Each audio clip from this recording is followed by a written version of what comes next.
to compare what exists between two atoms of helium. What exists between two atoms of helium? What is the intermolecular or interatomic force between two atoms of helium? You can't expect a hydrogen metallic bond, ionic bond. So only mass, only mass. You have only mass as a deciding factor. Therefore, helium less than, neon less than, argon less than krypton.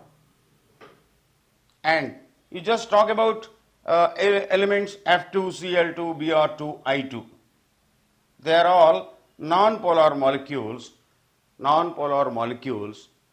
You don't have metallic, ionic, hydrogen bond. You just have mass. Therefore, fluorine less than, chlorine less than, bromine less than, iodine.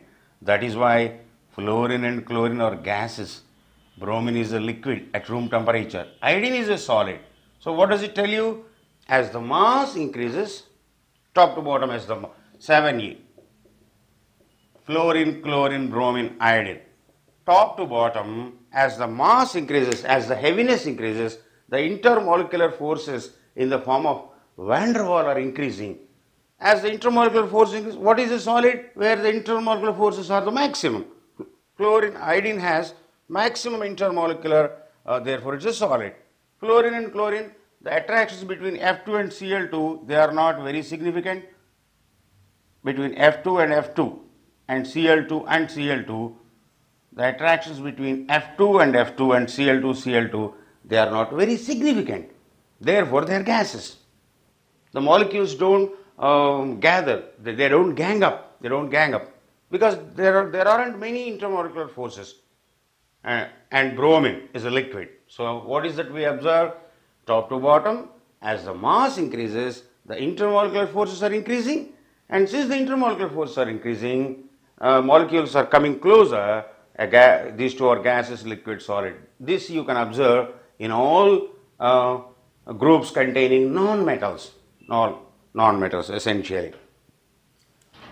That is why even in group 6A, oxygen is a gas, all others are solid. Sulfur, selenium. Oxygen is a gas. Sulfur, selenium, tellurium, all others are solids. Nitrogen once again is a gas from nitrogen. Phosphorus, arsenic, antimony, these are all solids. So, even the physical states are decided by intermolecular forces.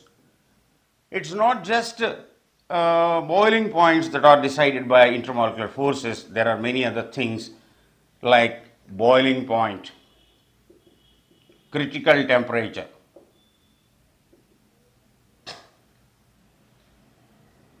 Boiling point, critical temperature, ease of liquefaction. What do you mean by ease of liquefaction? How easily you can convert a gas to a liquid. What is liquefaction? Converting a gas to a liquid, where you have to bring the molecules together. When do the molecules come together? Only when there are intermolecular forces. So all these things. And ease of adsorption. Adsorption is a phenomenon where atoms or molecules are accumulated on the surface of a substance and they stick to the surface. So once again, the ease with which you can adsorb a particular gas depends on intermolecular force of the gas. So boiling point, critical temperature, ease of liquefaction, ease of adsorption, compressibility, how well you can compress a gas. So all these things once again are directly proportional to intermolecular force of attraction. Intermolecular force of attraction, and which is directly proportional to van der Waal force of attraction, and van der Waal force in the case of less polar or non-polar.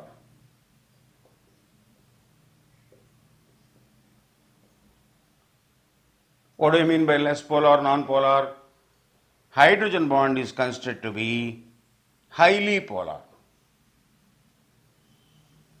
So any other covalent bond other than hydrogen bonded atoms, they are called less polar or non-polar. For example, the bond between chlorine, non-polar. Similar atoms, there is no polarity. The bond between HCl, less polar. The bond between hydrogen and fluorine, highly polar. So when should you talk about? There are three cases: a highly polar molecule like HF, a non-polar molecule less polar. When should you talk about van der Waal? In the case of less polar or non-polar. So while looking at bonds like non-polar and less polar, you should talk van der Waal, and that is proportional to mass. Okay, so all these things, not just boiling points, you have a lot, many things.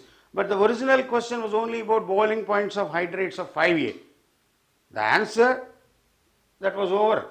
But what we did was, we generalized so many things.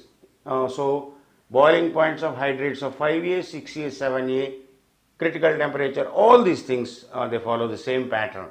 So, which can be absorbed easily. Ease of absorption, as I was telling you, ease of absorption of helium, neon, argon, krypton, which can be absorbed more easily. Obviously, the one with greater intermolecular pull, and that one is directly proportional to mass. So, helium, neon, krypton can be absorbed very easily. Krypton can be absorbed very easily, and it's very difficult to absorb helium on any surface. Very difficult. Great difficulty only we can absorb helium at a very, very low temperature. And critical temperature, helium less than, neon less than, argon less than, krypton. I know this is a different question, but answer to so many questions being the same, we should look at the whole picture. That's how we have been looking at things from the beginning. Between NH3 and PH3,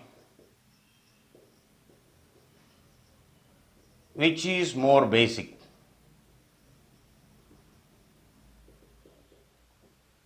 NH3, PH3. Which is more basic is the question. And as we know well, why are the bases at all? They both have lone pairs and they donate the lone pairs to a proton. So whichever donates with greater ease or wherever H plus is more attracted, that will be a more base. Nitrogen being a small atom, the charge is densely distributed. The lone pair density is high. Lone pair density on nitrogen is more.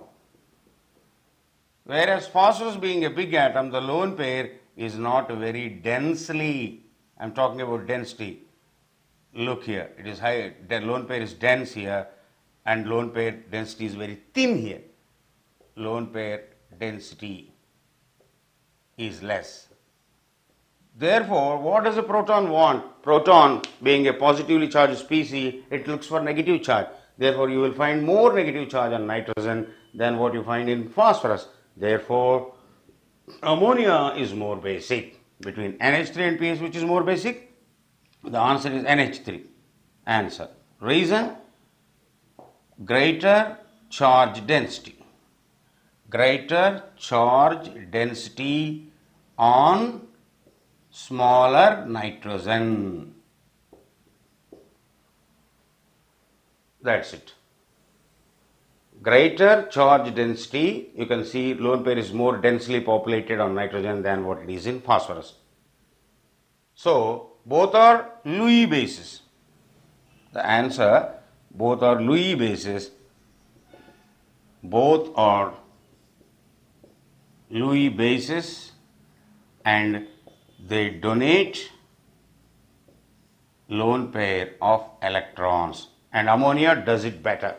Not only that, the bond between nitrogen and hydrogen being small, it will be stronger. Small atoms form stronger bonds. Small atoms form stronger bonds. Nitrogen and hydrogen, they form a stronger bond. Phosphorus being a big atom, look at the distance between phosphorus and H plus, it is longer. So, smaller atoms form stronger bonds. That we will look in the next question. Arrange the following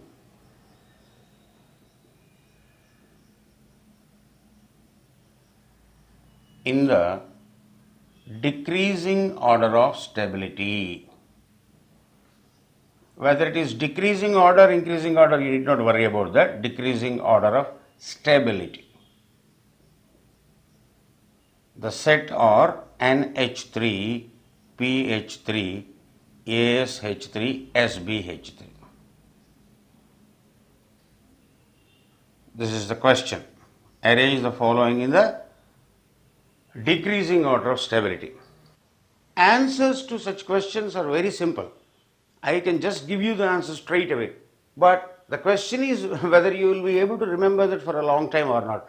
That is why the explanation following the answer is more important than the answer itself. My aim is not just to give answers to these questions. My aim is to make you answer any such similar question. There can be hundreds of questions from different chapters. Look here, NH3 more stable than PH3 more stable than. The answer is over. What is it you learn? The question is answered. You will find this list in everywhere. But you should know what is stability and why is ammonia the most stable. Listen to me. If I say HI is less stable, if I say HI is less stable, what do I mean by that? That HI, even